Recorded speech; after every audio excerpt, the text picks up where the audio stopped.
En medio de la celebración más multitudinaria de México, donde millones de velas iluminan las calles y los cantos a la Virgen de Guadalupe llenan el aire, un hombre se apartó unos pasos del camino principal. Buscaba sombra, quizá un respiro del sol intenso, pero halló algo que le heló la sangre. Entre hojas secas y tierra endurecida asomaban fragmentos de ropa infantil y un brillo metálico cubierto por el polvo de los años. Lo que descubrió destapó un misterio que llevaba más de una década en silencio. Hoy iremos contar la historia de esta persona. Quédese con nosotros hasta el final. Francisco Ramírez llevaba 5 días caminando desde su pueblo en Michoacán hacia la Basílica de Guadalupe. Era diciembre del año 2000 y el calor, pese a la temporada, caía sobre él con un peso sofocante. Las calles de la Ciudad de México rebosaban de peregrinos. Tambores, guitarras y rezos se mezclaban en un murmullo constante que parecía no tener principio ni fin. Pero en un momento, el ruido quedó atrás. Francisco se había internado por un sendero lateral, un camino de tierra apisonada bordeado de matorrales secos, buscando un lugar donde sentarse y beber el agua que quedaba en su cantimplora. El aire allí era distinto, más denso, más silencioso. El olor a tierra caliente se mezclaba con un leve aroma agrio, como de hojas húmedas acumuladas por años. Caminó unos metros y notó una depresión en el terreno, una hondonada natural cubierta por ramas quebradizas. Algo, apenas perceptible, brilló entre la suciedad.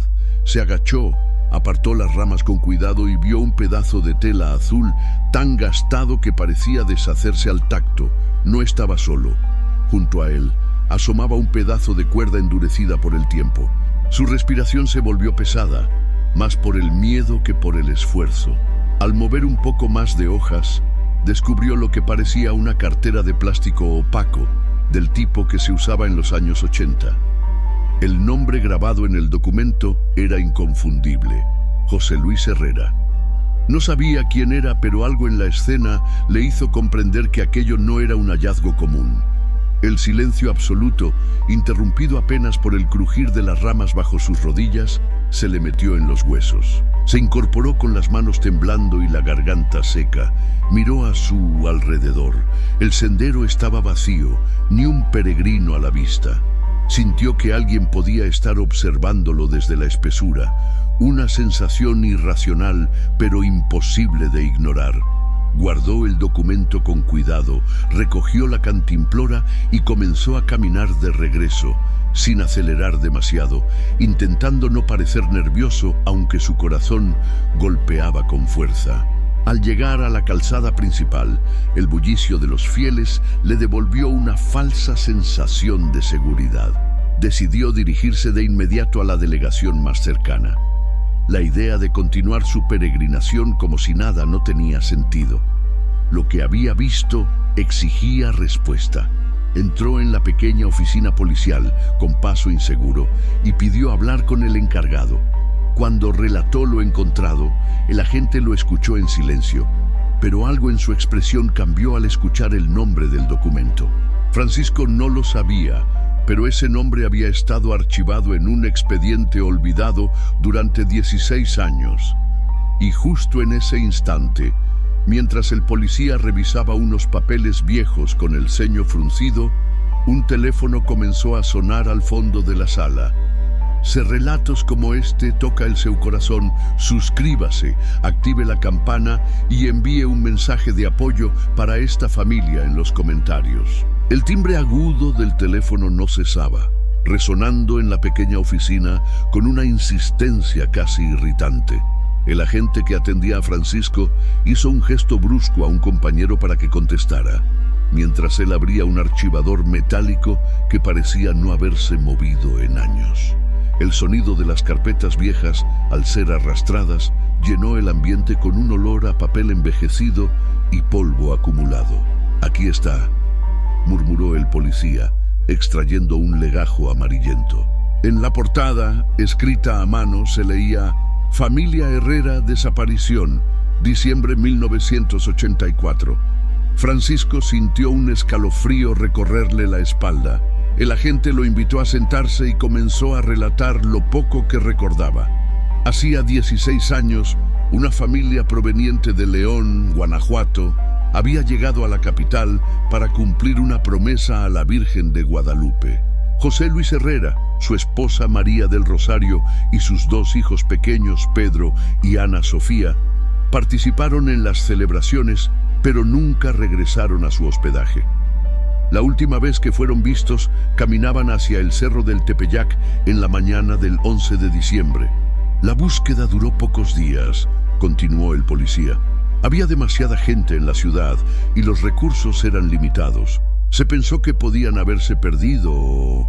Hizo una pausa breve, bajando la voz, que tal vez se habían marchado voluntariamente. Francisco lo escuchaba con atención, pero algo en esa explicación no encajaba. Si realmente se hubieran ido por su cuenta, ¿cómo era posible que su documento estuviera enterrado en un lugar apartado, junto a restos que claramente no habían sido removidos en años? El oficial hojeó rápidamente las hojas del expediente, deteniéndose en una fotografía en blanco y negro. Mostraba a la familia Herrera sonriendo frente a la fachada de su casa. Francisco observó los rostros y una sensación extraña lo invadió. No conocía a esas personas, pero había algo en esa imagen que le provocaba un nudo en la garganta. «Mañana iremos al lugar que nos indicó», dijo el agente cerrando la carpeta. «Si lo que encontró es lo que sospecho, este caso va a reabrirse después de mucho tiempo». Esa noche, Francisco apenas pudo dormir. El murmullo de la ciudad durante las fiestas se filtraba por la ventana del cuarto donde se alojaba, pero en su mente solo resonaban los ecos de lo que había visto. Pensaba en el terreno, en la tela azul, en la cuerda endurecida y en esa cartera, testigo silencioso de algo que nadie había contado. Mientras la madrugada avanzaba, recordó cada paso que dio para llegar a ese lugar y una pregunta comenzó a martillarle la mente. ¿Habría alguien más que conociera ese sendero y lo que escondía? La respuesta descubriría muy pronto. No solo pondría en duda la versión oficial de los hechos, sino que revelaría secretos enterrados mucho más profundos. Si quiere conocer qué había exactamente en esa tierra removida y por qué este hallazgo sacudiría a toda una comunidad, permanezca aquí, porque lo que viene a continuación es aún más inquietante. La mañana siguiente amaneció cubierta por una neblina espesa que suavizaba los colores de la ciudad, pero no lograba opacar el murmullo de miles de peregrinos avanzando hacia la basílica. Francisco se presentó puntual en la delegación, donde un pequeño equipo de 3 policías, un perito forense y un bombero lo esperaban. La tensión en el aire era evidente. Apenas se cruzaban palabras, como si todos comprendieran que lo que iban a encontrar podría cerrar una historia o abrir una herida aún más grande. El grupo avanzó por las calles principales, sorteando vendedores de flores, puestos de comida y familias enteras rezando el rosario. A medida que se internaban por caminos menos transitados, el bullicio se transformaba en un silencio incómodo. El olor a copal y velas quemadas se fue mezclando con el aroma seco de la tierra caliente y el polvo suspendido en el aire. Francisco guiaba, intentando seguir exactamente los mismos pasos que había dado el día anterior. El sendero estrecho estaba flanqueado por hierbas altas que rozaban las piernas al caminar. Cada crujido de ramas bajo los pies parecía un recordatorio del aislamiento del lugar. Cuando llegaron a la hondonada, el silencio se volvió absoluto. Incluso las aves parecieron callar. El perito se agachó y comenzó a retirar con cuidado las ramas y hojas acumuladas. Poco a poco, el suelo reveló una escena inquietante. Fragmentos de ropa infantil, una sandalia pequeña cubierta de tierra endurecida y restos de cuerda aún atada en un lazo. El olor que emergió, tenue pero inconfundible, provocó que uno de los policías se llevara la mano a la boca. La excavación continuó durante horas. Los restos óseos comenzaron a aparecer dispuestos de una manera que sugería que las personas habían sido enterradas juntas, sin espacio entre ellas. No había señales de un entierro cuidadoso. Más bien parecía que habían querido ocultar algo rápidamente. Entre los objetos hallados, una cadena de plata con una pequeña medalla de la Virgen de Guadalupe, ennegrecida por el tiempo, llamó la atención del perito. Francisco observaba desde un costado, con el estómago encogido. Cada hallazgo parecía confirmar que no se trataba de un accidente ni de un simple abandono. Las preguntas se acumulaban. ¿Quién los llevó hasta aquí? ¿Por qué no hubo pistas en tantos años? ¿Y quién había decidido que este lugar, tan cerca de la ciudad y a la vez tan apartado, sería su tumba? Mientras el equipo trabajaba, el agente que lideraba la operación recibió una llamada por radio. Escuchó en silencio, asintió una vez y luego guardó el dispositivo. Caminó hacia Francisco y le dijo en voz baja: «Lo que encontramos coincide con algo que llevamos 16 años sin resolver. Pero antes de avanzar, hay un detalle. Alguien más estuvo aquí después de que usted se fue ayer». Las miradas se cruzaron y el silencio se volvió más pesado que el aire. El agente no dio más explicaciones en ese momento. Ordenó a 2 policías revisar los alrededores de la hondonada, siguiendo las marcas frescas que apenas se distinguían sobre la tierra suelta. No había huellas nítidas, pero sí señales de que alguien había pisado allí recientemente, rompiendo ramas y desplazando hojas que el día anterior no estaban así. Mientras tanto, el perito forense recogía cada objeto con sumo cuidado, guardándolos en bolsas etiquetadas. Entre ellos apareció algo inesperado. Un trozo de papel encerado, arrugado y húmedo, con manchas que el tiempo había desteñido. Al alisarlo un poco, se reveló parte de un logotipo antiguo de una terminal de autobuses y unas letras borrosas que parecían un apellido. El oficial lo guardó sin comentar nada, pero su expresión se tensó. Francisco, incómodo por la falta de información, se acercó y preguntó qué significaba. El agente, evitando mirarlo directamente, le respondió: «Necesitamos confirmar algunas cosas antes de decirle más». Abandonaron el lugar al caer la tarde, con el sol descendiendo detrás de los cerros y tiñendo de naranja las fachadas lejanas. De regreso en la delegación, el agente encargado reunió al equipo en una sala pequeña. Sobre la mesa, colocó el documento hallado el día anterior y el trozo de papel con el logotipo de la terminal.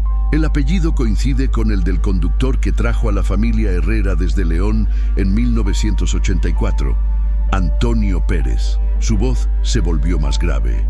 En el expediente de desaparición, él declaró que dejó a todos los pasajeros en sus respectivos alojamientos y regresó a su ciudad la misma tarde. Francisco frunció el ceño. Si eso fuera cierto, ¿cómo es que su nombre aparece en un papel encontrado junto a los cuerpos? La pregunta quedó suspendida en el aire. Nadie respondió. Uno de los policías más jóvenes hojeó el expediente y murmuró: «Tampoco hay constancia de que alguien lo interrogara de nuevo después de su primera declaración». Esa noche, mientras revisaban los documentos, un detalle pasó casi desapercibido. Una anotación a lápiz en una de las hojas viejas del expediente. Decía: «Rumbo Tepeyac, desvío lateral, visto última vez». No había más explicación, ni firma. El agente la leyó varias veces, como intentando encontrar en esas pocas palabras una ruta hacia la verdad. Francisco, exhausto, decidió retirarse a su alojamiento. Caminó por calles donde la fiesta seguía viva. Danzas tradicionales, olor a tamales, campanas resonando en la distancia. Pero en su mente La celebración quedaba lejos. Solo podía pensar en la imagen de esa medalla ennegrecida y en el silencio del lugar donde yacían los restos. Al llegar a su habitación, se sentó en la cama sin encender la luz. Afuera, los cohetes explotaban en honor a la Virgen. Dentro, él sentía que cada explosión marcaba el compás de una revelación que estaba por llegar y que podría no gustarle. La madrugada siguiente trajo consigo un cielo grisáceo y un aire más frío. El agente principal decidió que era hora de reconstruir lo que se sabía del último día en que la familia Herrera fue vista con vida. Francisco escuchaba desde una esquina de la oficina, mientras el sonido de hojas al pasar y el tecleo de una vieja máquina llenaban los silencios. Según el expediente, el 11 de diciembre de 1984, José Luis Herrera, su esposa María del Rosario y sus 2 hijos habían salido temprano de una pensión modesta ubicada a pocas calles de la Basílica. Vestían ropa sencilla, adecuada para caminar largas distancias. El dueño del alojamiento recordó que llevaban una pequeña mochila con agua y algo de comida. Nada parecía fuera de lo normal. El relato indicaba que su destino era el Cerro del Tepeyac, lugar de peregrinación donde, según la tradición, la Virgen se apareció al indígena Juan Diego. Testigos aseguraron haberlos visto avanzando por la calzada principal, mezclados entre la multitud de peregrinos y comerciantes. Eran aproximadamente las 9 de la mañana. Después de eso, no hubo más registros confiables. Lo que llamó la atención de los investigadores actuales fue que, en esos mismos horarios, el conductor Antonio Pérez fue visto cerca de un acceso secundario al cerro, una zona poco transitada. La declaración que dio en 1984 omitía ese detalle. Es posible que haya tenido contacto con ellos fuera de la ruta principal, dijo el agente, señalando un mapa con un dedo firme. Y si eso ocurrió, nadie lo comprobó en su momento. Francisco observaba el mapa. El acceso señalado coincidía con un punto cercano al sendero donde encontró los restos. La conexión era inquietante. Durante ese día, los archivos mostraban que las primeras denuncias de desaparición no se tomaron en serio. Se asumió que la familia quizá había cambiado de planes. El coordinador del grupo, Manuel Ortega, insistió varias veces, pero las autoridades, saturadas por la multitud de la fiesta, aplazaron las búsquedas hasta la tarde siguiente. Para entonces, cualquier pista reciente se había perdido entre miles de huellas y rostros. No hubo rastreos exhaustivos en los accesos secundarios, ni revisiones en áreas apartadas. Todo quedó archivado con la hipótesis de una ausencia voluntaria. Francisco sintió una punzada de indignación. Si en aquel momento se hubiera actuado con más urgencia, tal vez el desenlace habría sido distinto. Las omisiones eran evidentes, pero el paso del tiempo las había cubierto con un manto de indiferencia. El agente se inclinó hacia atrás en su silla, cerrando el expediente. La pregunta ahora no es solo qué les pasó, sino por qué alguien evitó mirar en los lugares correctos. La frase quedó suspendida en el aire, tan pesada como las nubes que cubrían la ciudad. Y mientras en la plaza central la música de mariachis celebraba a la Virgen, en esa sala se instalaba un silencio helado. Si quieres que más personas conozcan historias como esta y no se olviden de quienes desaparecieron, comparte este video y ayúdanos a mantener viva su memoria. El amanecer del día siguiente encontró al equipo de investigación nuevamente en movimiento. Esta vez, el objetivo era volver a la antigua cantera donde se había hecho el hallazgo inicial y realizar un registro más exhaustivo. Francisco acompañaba al grupo, aunque el agente le había advertido que se mantuviera a cierta distancia mientras trabajaban. El lugar estaba igual de silencioso que la primera vez, pero ahora la luz de la mañana permitía ver con más claridad los contornos irregulares del terreno. El olor a tierra removida todavía se mezclaba con un matiz agrio que no desaparecía, como un recordatorio persistente de lo que yacía bajo la superficie. Los peritos comenzaron a excavar en un área más amplia. Pronto apareció un fragmento de tela gruesa, como de saco, parcialmente enterrado y cubierto de raíces secas. Al desplegarlo con cuidado, encontraron manchas oscuras que, a pesar del tiempo, no dejaban lugar a dudas sobre su origen. Junto a la tela, pequeños objetos emergían uno tras otro. Un botón metálico con el grabado de una marca de ropa ya desaparecida, una cuchara doblada y una correa de cuero rota. Uno de los policías, revisando a unos metros de la fosa principal, encontró una lata oxidada que, al abrirla, reveló billetes deteriorados de pesos antiguos. El hallazgo sorprendió a todos. Si el motivo hubiera sido un robo, ¿por qué dejar el dinero allí? El agente principal tomó el paquete con guantes y lo guardó como prueba.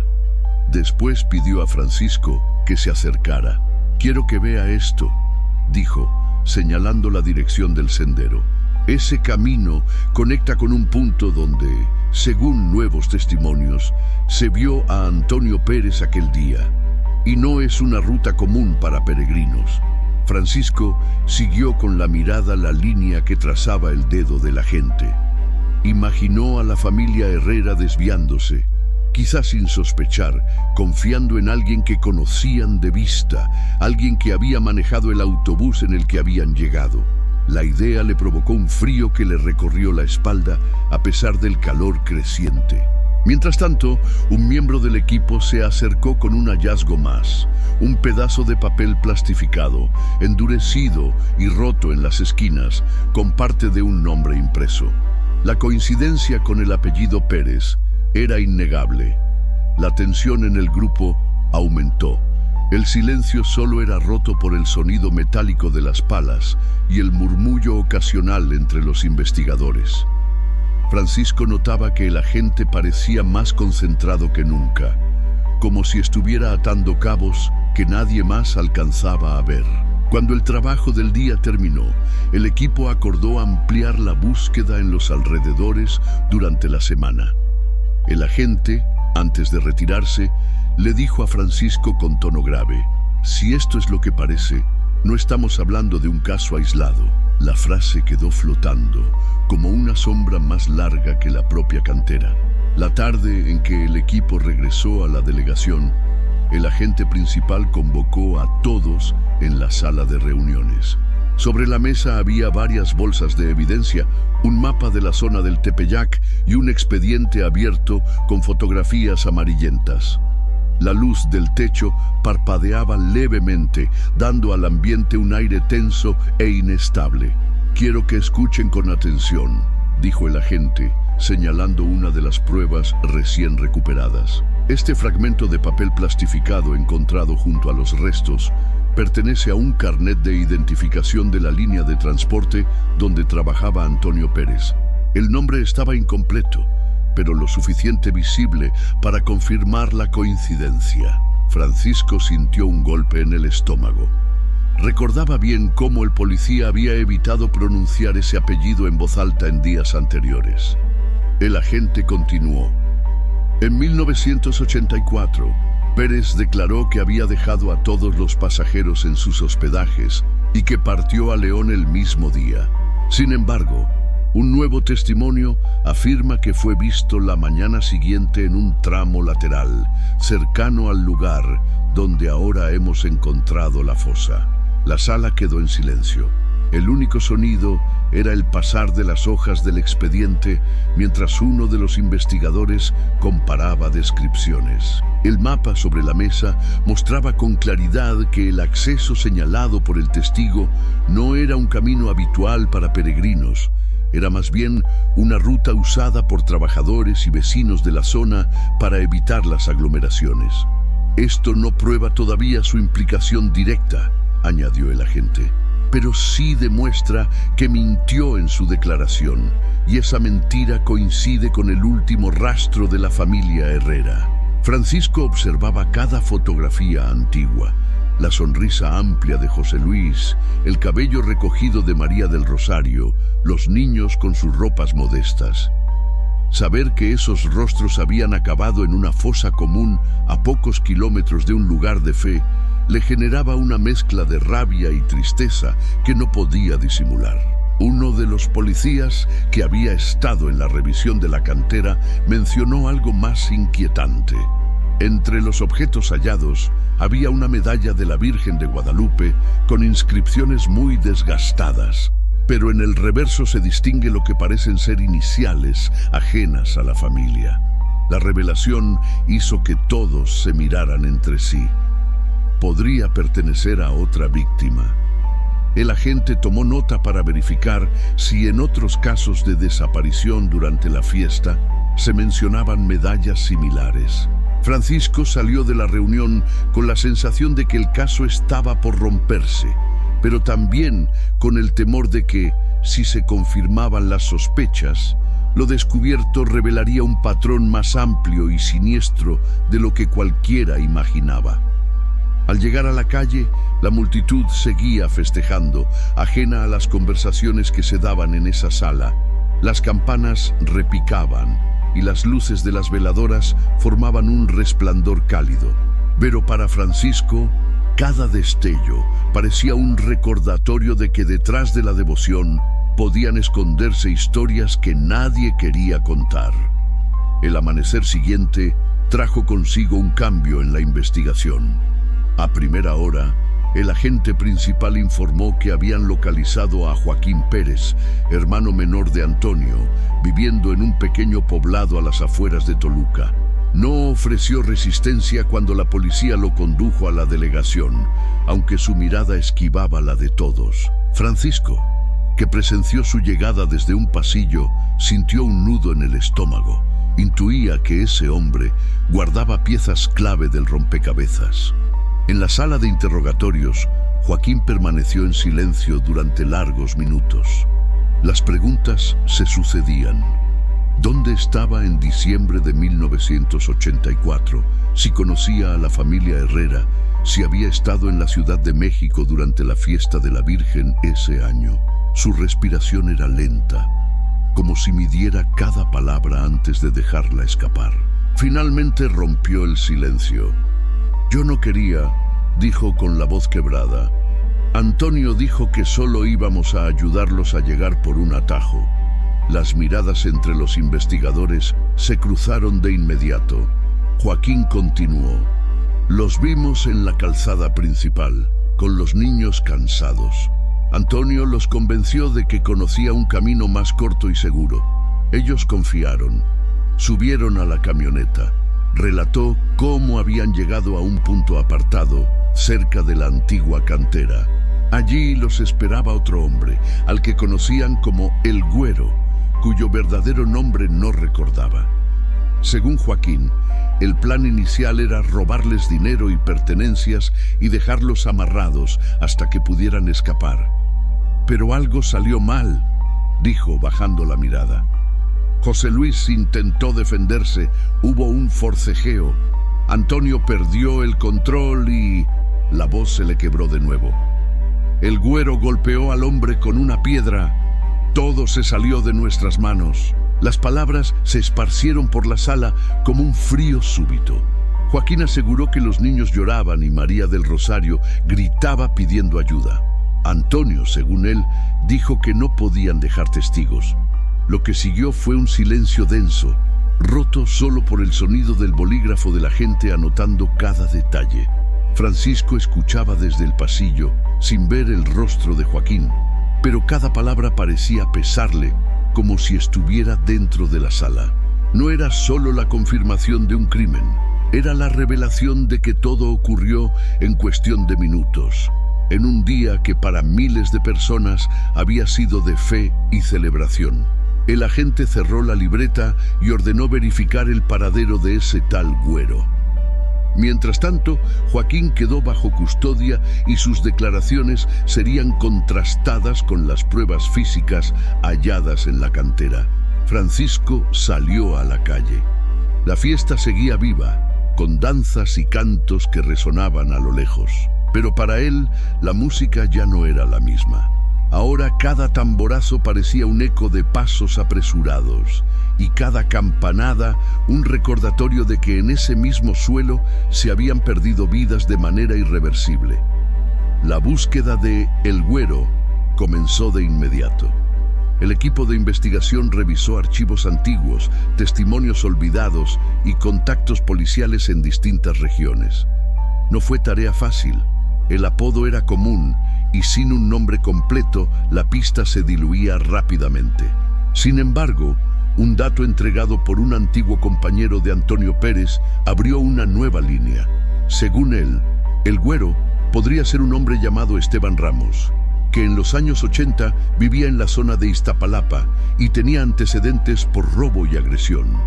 Un cruce de registros confirmó que Ramos había desaparecido del radar a mediados de los 90 y, según rumores, se había refugiado en comunidades marginales del norte de la ciudad.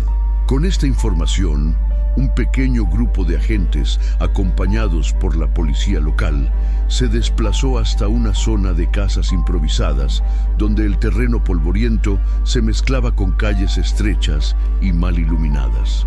Francisco no participó en el operativo, pero siguió cada paso a través de las conversaciones que alcanzaban a llegar a la delegación.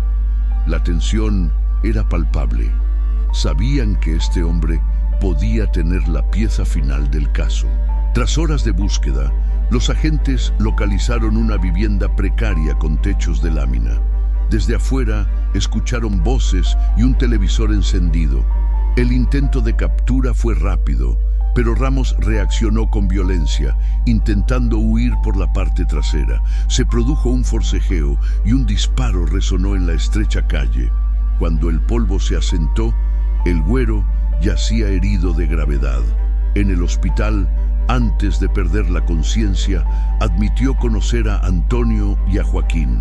Reconoció haber estado en la cantera aquel día, aunque intentó minimizar su papel. Dijo que todo se había complicado por la resistencia de José Luis Herrera y que después del crimen habían enterrado los cuerpos apresuradamente. También confesó algo que heló a los investigadores. No era la única vez que habían hecho algo así. Mencionó, casi con desgana, que hubo al menos otras 2 familias y varios peregrinos solitarios que nunca fueron encontrados. Esa declaración abrió un abanico de posibilidades y horrores. Los agentes revisaron archivos de desapariciones de los años 80 y 90 durante las festividades de la Virgen de Guadalupe y encontraron coincidencias inquietantes.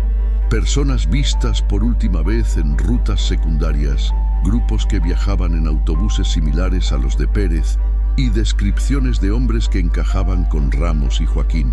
Aunque El Güero murió pocas horas después, su testimonio dejó claro que la familia Herrera había sido parte de un patrón criminal más amplio y oculto por años bajo el bullicio de la fe y la tradición. Francisco, al enterarse de todo, sintió que el peso del hallazgo inicial se multiplicaba. No solo había destapado un caso olvidado, sino que también había abierto la puerta a una serie de verdades que nadie parecía preparado para escuchar. Si crees que es importante que más personas sepan cómo la verdad sale a la luz, incluso después de tantos años, suscríbete y comparte para que estas historias no se borren de la memoria. El cierre del caso no llegó con alivio, sino con un peso silencioso que se extendió por todos los que habían participado en la investigación. Con la muerte de El Güero y la confesión de Joaquín, la historia de la familia Herrera se completó lo suficiente como para presentarla ante un juez, pero las cicatrices quedaban abiertas. No había un verdadero final para algo que había esperado 16 años en las sombras. Meses después, en un terreno cercano a la antigua cantera, vecinos y familiares colaboraron para levantar una pequeña capilla. Construida con paredes blancas y un techo de tejas rojas, se convirtió en un lugar de recogimiento. Dentro, Sobre un altar sencillo reposaban fotografías de José Luis, María del Rosario, Pedro y Ana Sofía, rodeadas de flores frescas y veladoras encendidas a toda hora. La medalla de la Virgen de Guadalupe, hallada junto a los restos, fue colocada en un marco de vidrio como símbolo de fe y memoria.